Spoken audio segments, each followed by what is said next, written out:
नमस्कार, मी अस्मिताच किचनमध्ये तुमचं खूप खूप स्वागत आहे. आज आपण बनवणार आहोत पांढऱ्या शुभ्र मऊ लुसलुसीत आणि स्पंजसारखी इडली कशी बनवायची आणि तेही रेशनच्या तांदळापासून. तर मी इथे 1 कप घेतला आहे आणि त्याच कपाने 3 कप तांदूळ, हे रेशनचे तांदूळ आहेत. तर आपल्याला एकदम जुना तांदूळ घ्यायचा आहे किंवा इडलीचा तांदूळ आपण वापरू शकतो. तर मी इथे 2 चम्मच पोह्याचे चमचे असतात त्याने 2 चम्मच मेथी घेतली आहे आणि शाबू तेही 1-1.5 चम्मच घेतले आहेत. तर हे तिन्ही आपल्याला छान असे 2-3 पाण्यात धुवून घ्यायचे आहेत आणि एक थोडंसं पाणी, अर्धा इंच पाणी ठेवून आपल्याला ते भिजत ठेवायचे आहेत.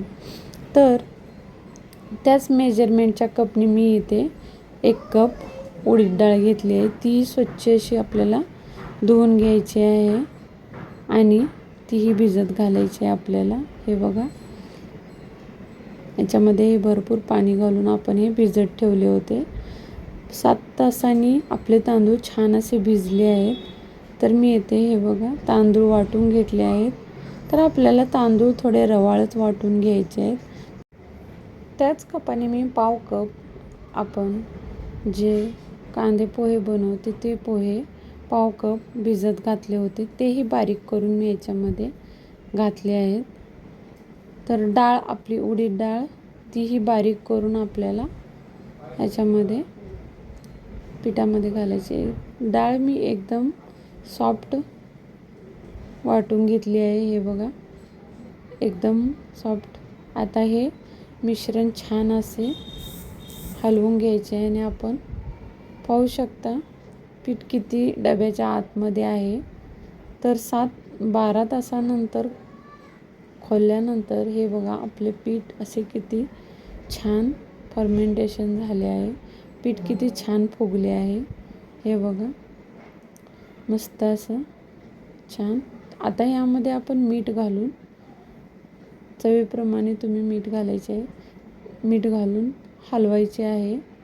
व आता आपण या इडलीच्या ज्या प्लेट्स असतात त्यांना तेल लावून घेऊ. सगळ्यांना असे तेल लावायचे म्हणजे चिटकणार नाहीत. आणि हे पीठ असे आपल्याला याच्यामध्ये सर्व प्लेटमध्ये घालून घ्यायचे.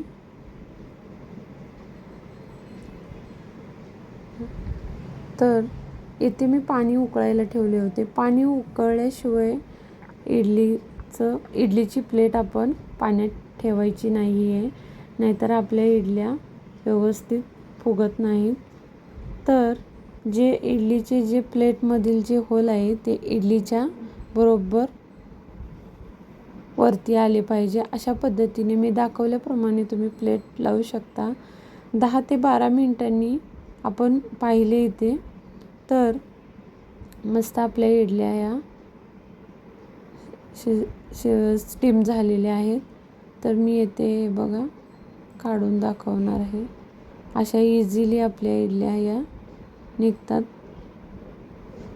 तर अशा पद्धतीने केल्यामुळे ह्या इडल्या खूप स्पॉन्जी, हे बघा खाली चिटकत नाही आहेत, तर मस्त अशा निघतात, एकदम स्पॉन्जी होतात. तर मी इथे चटणी बनवणार आहे. त्यासाठी मी एक ओला नारळ घेतला आहे, थोड्या लसूण घेतले आहे, त्यानंतर हिरव्या मिरच्या आणि कोथिंबीर थोडी घालून, मीठ घालून आपल्याला आता हे मिक्सरवर बारीक करून घ्यायचे आहे. तर मी हे एका प्लेटमध्ये काढून घेतले आहे. आता आपल्याला ह्याच्यासाठी फोडणी घालायची आहे. तर आपण इथे 2 चम्मच तेल घेतले, त्यामध्ये 2 चम्मच मोहरी घातली, 1 छोटा चम्मच जिरे घातले आणि हे उडदाची डाळ 1 चम्मच आपल्याला याच्यामध्ये घालायची आहे. त्यामध्ये टेस्ट खूप छान येते आणि सुगंधही चटणीला खूप छान येतो. त्यामध्ये कढीपत्ताही घातला आहे. ही डाळ लाल होईपर्यंत आपल्याला छान अशी तेलात फ्राय करायची आहे. हे बघा, अशा पद्धतीने ही चटणी खूप छान होते. इडलीसोबत खायला खूप सुंदर लागते. हे बघा, खूप सुंदर असं आपले चटणी झाली आहे.